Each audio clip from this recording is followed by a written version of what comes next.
प्यारे बच्चों नमस्कार, मैं मनीष शर्मा मैथ के इस लेक्चर में आप सभी का स्वागत करता हूं। तो बच्चों हम चर्चा करें आपकी ट्रिग्नोमेट्री के ऊपर। जो प्रीवियस लेक्चर था हमारा वो था कि ग्राफ ऑफ ट्रिग्नोमेट्रिक रेशियो जो है वो हमने स्टार्ट किया था, जिसके अंदर बच्चों मैं आपको दो ग्राफ साइन एक्स और कोस एक्स का ग्राफ समझा चुका हूँ। जहाँ साइन एक्स का आपका ग्राफ कुछ इस तरीके का होगा और कोस एक्स का ग्राफ कुछ ऐसा होता है। और जो दो बातें हैं वो मुख्य रूप से आपको जो याद रखनी है वो याद रखनी है इनका रेंज और डोमेन। डोमेन होता है बच्चों प्रांत और रेंज क्या होता है परिसर। दोनों का प्रांत r होगा और दोनों का परिसर होगा -1 से +1 के बीच, जहाँ -1 और +1 भी इसमें शामिल होते हैं। क्लियर होगी बात कि प्रांत और परिसर का बेसिकली मीनिंग क्या होता है। मैं आपको एक बार रिपीट कर देता हूँ बच्चों कि डोमेन यानी प्रांत क्या होता है कि भाई आप उस फलन के अंदर x के जो जो मान रख सकते हो वो सब आपका प्रांत होते हैं, और मान रखने पर जो जो आंसर आते हैं वो क्या होते हैं परिसर। और बाकी मैंने आपको पहले भी बता दिया है कि जैसे ही आपका ये थर्ड चैप्टर कंप्लीट होगा हम आपके सेकंड चैप्टर पे आएंगे, जो वास्तविकता में बहुत मज़ेदार चैप्टर है, जो आपकी पूरी मैथ को परिभाषित कर देगा भाई आपको आगे क्या क्या पढ़ना होगा। तो आज की जो चर्चा है उसको हम आगे बढ़ाते हैं। आज के लेक्चर में बच्चों हम पढ़ेंगे टेन का, कोट का, यदि टाइम बचेगा तो सेक और कोसेक पे भी आएंगे। तो सबसे पहले बच्चों y = 10x। ग्राफ के अंदर हमें ये देखना है सबसे पहले कि भाई ये पॉजिटिव नेगेटिव कहाँ होता है। पॉजिटिव का मतलब हो गया कि ग्राफ x एक्स के ऊपर, नेगेटिव का मतलब हो जाएगा ग्राफ x एक्स के नीचे। तो यदि आपका ये पॉजिटिव है तो आपके पहले चतुर्थांश में यानी फर्स्ट क्वाड्रेंट में आपका 10 पॉजिटिव होगा, सेकंड में नेगेटिव होगा, थर्ड में पॉजिटिव होगा और फोर्थ में क्या होगा नेगेटिव होगा। और यहाँ पे मैंने कुछ मान लिखे हैं 10 के, क्योंकि ग्राफ बनाने में थोड़ी आसानी होगी। 0 डिग्री पे 0, 30 डिग्री पे 1/√3, 45 डिग्री पे 1, 60 डिग्री पे √3, 90 डिग्री पे इन्फिनिटी, 120 पे -√3, 135 पे -1, 150 पे -1/√3, 180 पे 0। और सेम यही प्रोसेस आगे बढ़ा दी हमने। बस थोड़ा सा ये आपको याद रखना है, चतुर्थांश के हिसाब से चलना है। तो अब स्टूडेंट यदि हम 10 का ग्राफ प्लॉट करना चाहें तो सबसे पहले आप ये देखिए कि यहाँ पर 10 का ग्राफ बनाने के लिए जो मुख्य मान है वो क्या क्या हो सकते हैं। तो नंबर 1 आप ये देखो, ये वैल्यू क्या है प्लस अनंत, और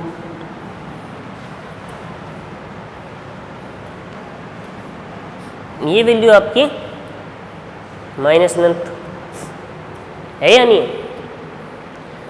तो यहाँ से बच्चों एक चीज़ क्लियर हो जाती है कि जो 10 का प्रांत होगा यानी जो डोमेन होता है वो क्या होगा आपका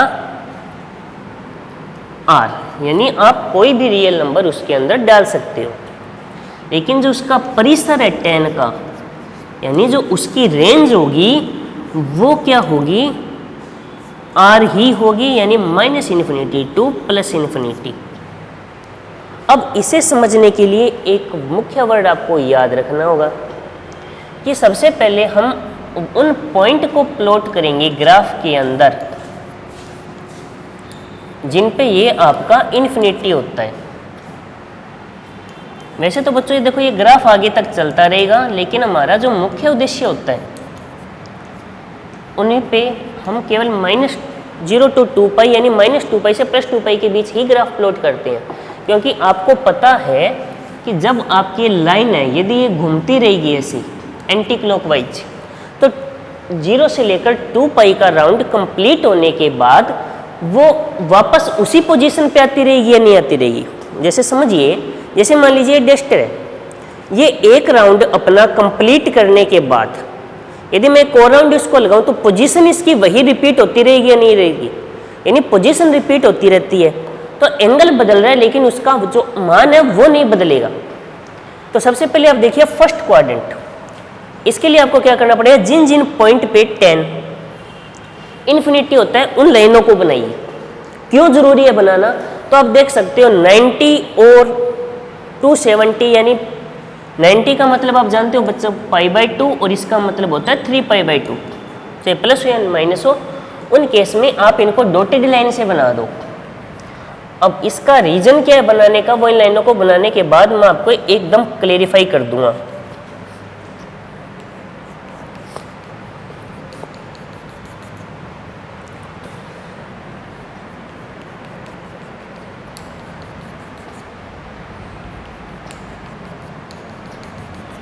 मतलब ये जो डॉटेड लाइनें आपको दिखाई गई है इनको बोला जाता है एजिम्पटोट। क्या बोला जाता है, एजिम्पटोट, जिसे आप हिंदी में क्या नाम देते हो, अनंत स्पर्शी। अब बात आती है अनंत स्पर्शी क्या होती है, तो एक ऐसी लाइन, एक ऐसी वैल्यू जिसके पास जैसे जैसे आपका ग्राफ जाएगा आप किसकी ओर बढ़ जाओगे, यदि अनंत की ओर जाते हो तो वो लाइन इसकी क्या कहलाएगी, अनंत स्पर्श, यानी कभी उसको स्पर्श नहीं करेगा लेकिन पास जाएगा। तो आप ये देखिए कि जब आप सिर्फ 0 से 90 तक आओ, स्टार्टिंग कहाँ से हो रही है, 0 से, जा कहाँ तक रहे, अनंत तक, तो आपका ग्राफ कुछ ऐसा जाएगा या नहीं जाएगा। लेकिन बच्चों आगे जाकर ये इस लाइन को टच नहीं करेगा, क्योंकि अनंत स्पर्शी का मतलब क्या हो गया, अनंत तक जाकर स्पर्श करेगी, यानी इसके साथ साथ आगे बढ़ती जाएगी। देखने में जरूर लगेगा स्पर्श कर रही है लेकिन एक्चुअली इनके बीच की डिस्टेंस कम हो जाएगी। ठीक है, इतनी बात समझ आ गई। इसके बाद हम रिजल्ट नेगेटिव की ओर आते हैं। तो आपको पता है नेगेटिव की ओर आते ही आपका जो ये tan है वो कौन से क्वाड्रेंट में आ जाएगा, फोर्थ क्वाड्रेंट में आ जाएगा। और चौथे चतुर्थांश में आपका tan क्या होता है, नेगेटिव, यानी ग्राफ तो कुछ ऐसा ही आएगा लेकिन पॉजिटिव है तो एक्स एक्स के ऊपर जाना है और नेगेटिव है तो एक्स एक्स के नीचे आना है, यानी यहां पर जो बच्चों आपका ग्राफ है वो कुछ ऐसा आएगा। क्लियर हो गई बात, यानी पहले चतुर्थांश में पॉजिटिव है तो ऊपर की अनंत की ओर ले जाओ, चौथे चतुर्थांश में नेगेटिव है तो नीचे अनंत की ओर ले आओ। सेम प्रोसेस यहां देखो, π/2 से पाई कौन सा चतुर्थांश होता है, π/2 से पाई कौन सा चतुर्थांश होता है, तो जवाब होगा दूसरा। और सेकंड क्वाड्रेंट में tan क्या होता है बच्चों, आपका नेगेटिव होता है। tan क्या होता है, नेगेटिव। नेगेटिव होने का मतलब ग्राफ आएगा एक्स एक्स के नीचे, तो नीचे 0 से माइनस अनंत की ओर बढ़ेंगे, कुछ ऐसा आ जाएगा।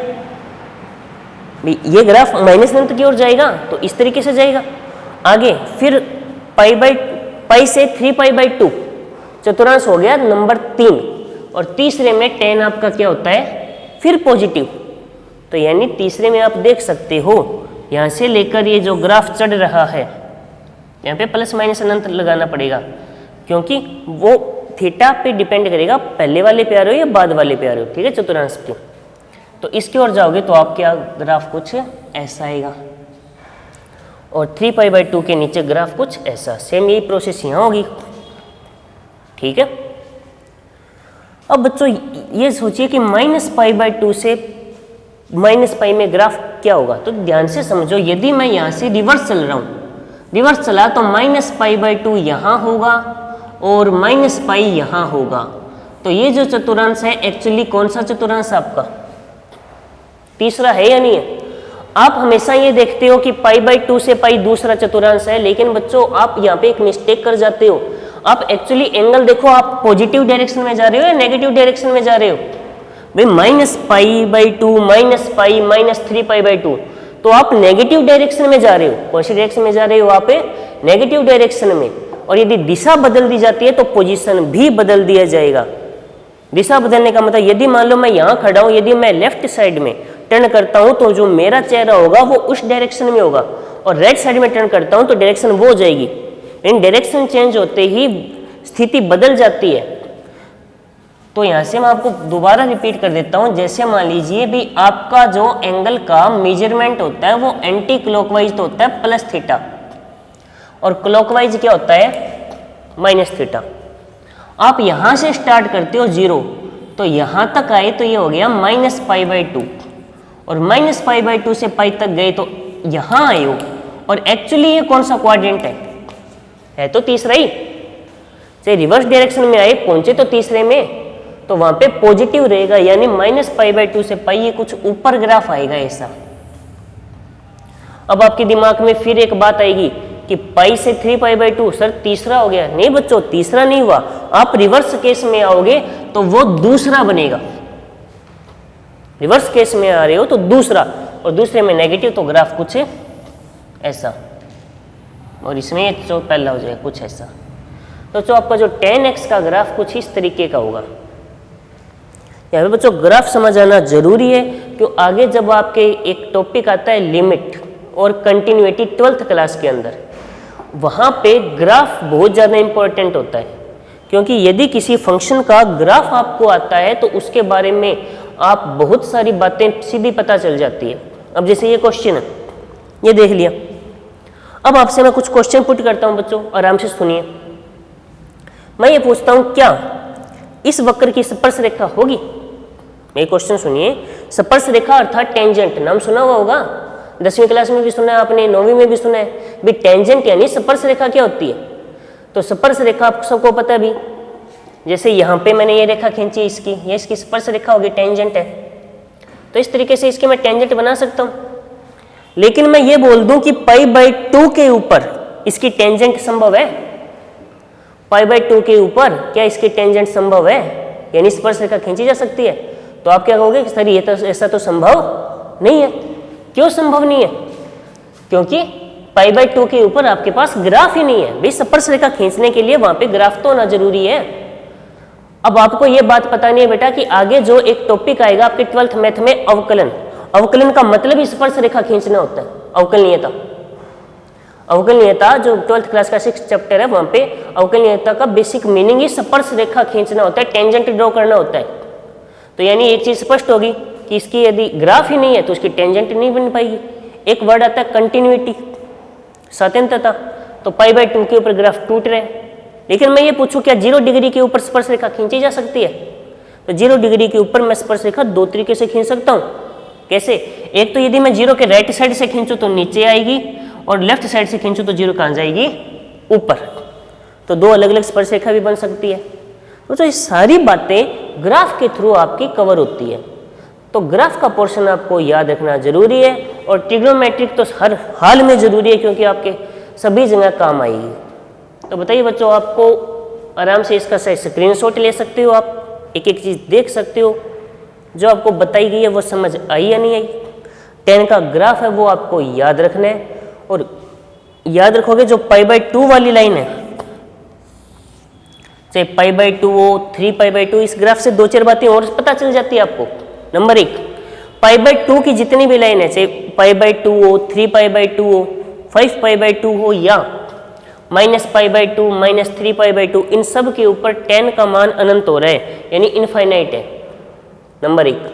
नंबर 2, पाई वाले केस देखो, पाई, -2π, 0π, 2π, इन सब पे tan का मान क्या हो रहा है आपका? 0 हो रहा है या नहीं हो रहा है? तो ये जो nπ होगा वहां पे tan हमेशा क्या होगा? 0, where n belong to i। i यहाँ पे इंटीजर अर्थात पूर्णांक है। i यहाँ पर क्या है बच्चों? इंटीजर अर्थात पूर्णांक है, यानी +1, -1, 0, +2, -2, सेम ये प्रोसेस आगे बढ़ाते रहो। तो बच्चों tan का ग्राफ कुछ इस तरीके से आपको बनाना है। क्लियर हो गया होगा? अब आगे बढ़ते हैं। tan के बाद यदि हम कोट के ऊपर चर्चा करें, tan के बाद यदि हम कोट थीटा के ऊपर चर्चा करें कि यदि y = कोट x हो तो ग्राफ कैसा बनेगा? तो जो आपको इसमें अब ज्यादा घबराने की जरूरत नहीं रहेगी, क्योंकि यदि tan समझ आ गया है तो कोट अपने आप समझ आ जाएगा। अब आपका सवाल होगा सर कैसे? क्योंकि आप यदि 10वीं में 9वीं में अच्छी तरीके से ट्रिग्नोमेट्री पढ़ी है तो आपने एक फॉर्मूला पढ़ा है, cot theta equal to 1/tan theta. तो सिर्फ उलटना ही तो है, यानी ग्राफ को उलट दो और क्या हो जाएगा, वैल्यू चेंज होगी बस थोड़ी सी। तो सबसे पहले मैं कुछ बातें जो यहाँ पे लिखूंगा कि y इक्वल टू यहाँ पे क्या लिखना होगा अपने को बच्चों, कोट x लिखना होगा। पोजीशन चेंज नहीं होगी, सॉरी पॉजिटिव नेगेटिविटी चेंज नहीं होगी। कोट भी पहले में पॉजिटिव होता है, दूसरे में नेगेटिव होता है, तीसरे में फिर पॉजिटिव और चौथे में फिर नेगेटिव होता है।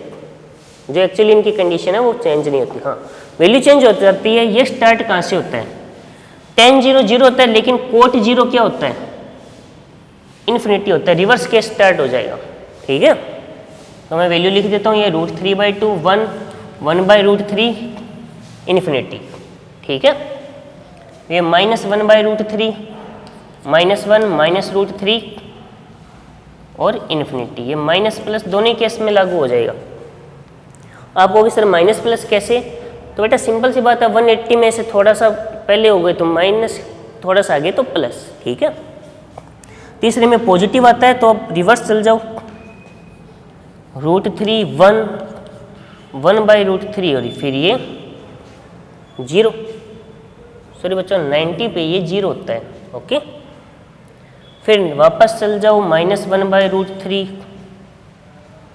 -1 -√3 और फिर ये इन्फिनिटी। क्लियर होगी ये बात। तो अब बच्चों कोट x का ग्राफ बनाते हैं। सिंपल सी वही प्रोसेस रहेगी जैसे हमने tan के लिए की है, उससे मिलती जुलती ही हमारी प्रोसेस है। तो देखिए,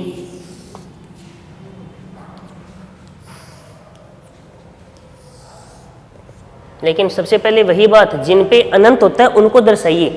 तो एक तो होता है 0 पे, ये π/2, ये पाई, ये आपका 3π/2, ये आपका 2π। सेम ये प्रोसेस -π/2 -π -3π/2 और माइनस का 2π। तो पाई पे ये इन्फिनिटी की ओर जाएगा, 2π पे जाएगा, -π पे जाएगा और माइनस का 2π पे। तो बच्चों जो आपकी डॉटेड लाइन आपको बोर्ड पे दिखाई दे रही है वो सबकी सब आपकी क्या है, एजिम्पटोट अर्थात अनंत स्पर्शी है। तो थोड़ा सा ग्राफ पे स्टडी करिए कि ये 0 के पास क्या है, अनंत है, और 90 के पास क्या है, 0। मतलब ये लाइन जो 0 वाली है इस पे तो अनंत की ओर जा रहा है, लेकिन जैसे जैसे यहाँ पे आएगा वो किसकी ओर आ जाएगा, 0 की ओर आ रहा है, यानी इस पॉइंट पे 0। तो इनको मिलाऊंगा तो ग्राफ कुछ ऐसा नहीं आ जाएगा क्या। बच्चों मैं आपको बार बार रिपीट कर रहा हूँ, कल भी बताया था, ग्राफ को सीधी लाइनिंग नहीं बनानी है, क्योंकि y इक्वल टू tan x कोई स्ट्रेट लाइन नहीं है, कोई सरल रेखा नहीं है, ये एक वक्र है, कर्व है, वो एक कुछ ऐसे स्लोप में, कुछ ऐसे ढलान में आता है, सीधा नहीं मिलाना। अब π/2 से पाई देखो ये कहाँ से कहाँ गया, ये गया 0 से माइनस अनंत की ओर। मतलब क्या हो गया कि जैसे जैसे मैं इससे यहाँ आ रहा हूँ मैं माइनस अनंत की ओर आ रहा हूँ, यानी नीचे।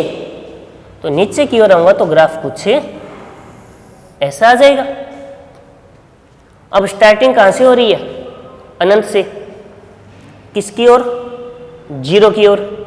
चतुर्थांश नंबर 3, तो ऊपर की ओर ग्राफ आएगा, यानी कुछ ऐसा आएगा, और फिर आगे कुछ ऐसा। तो सेम यही प्रोसेस यहाँ पे चलती रहेगी। ये लीजिए, थोड़ा सा जो कन्फ्यूजन है वो दूर कर लीजिएगा। रिवर्स केस में आ रहे हो आप, तो फर्स्ट क्वाड्रेंट एक्चुअली फोर्थ होता है, सेकंड क्वाड्रेंट एक्चुअली क्या होता है, थर्ड फोर्थ, और फोर्थ क्या हो जाता है, फर्स्ट। यानी जब रिवर्स केस में आते हो तो फर्स्ट फोर्थ के इक्वल हो जाता है, सेकंड थर्ड के इक्वल हो जाता है, थर्ड सेकंड में हो जाता है, फोर्थ फर्स्ट में।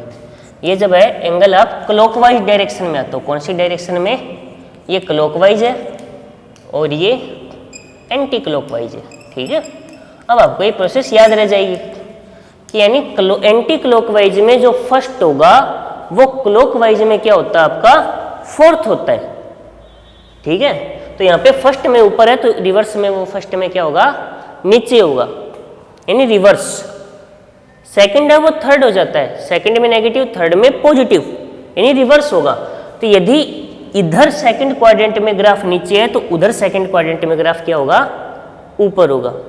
सेम यही प्रोसेस है। अब वही बात है कि ये जीरो पे अपरिभाषित तो होता है यानी इनफाइनाइट है, बाकी केस आपके डिफाइन होते हैं। तो बच्चों इस लेक्चर में आज हमने दो ग्राफ पढ़े हैं, tan x का और cot x का। क्योंकि बच्चों देखो ये बातें आपके लिए नहीं है, आपने 10वीं तक ये जरूर पढ़ा है कि भाई tan थीटा क्या होता है, cot थीटा क्या होता है, लेकिन ये बातें जो अब हम पढ़ रहे हैं वो कुछ नहीं है। इसलिए हो सकता है आपको एक बार अलग फील हो, लेकिन यदि आप इनकी बेसिकली प्रैक्टिस रोजाना करते हो तो आपके चैप्टर कवर हो जाएगा। ठीक है, तो बच्चों नेक्स्ट इस लेक्चर में हम आज दो ग्राफ ही पढ़ेंगे। नेक्स्ट लेक्चर के अंदर हम पढ़ेंगे sec x और cosec x के ग्राफ, और उसके बाद कंप्लीट आपके क्वेश्चंस के ऊपर हम आ जाएंगे। ठीक है बच्चों, तब तक के लिए टेक केयर, धन्यवाद।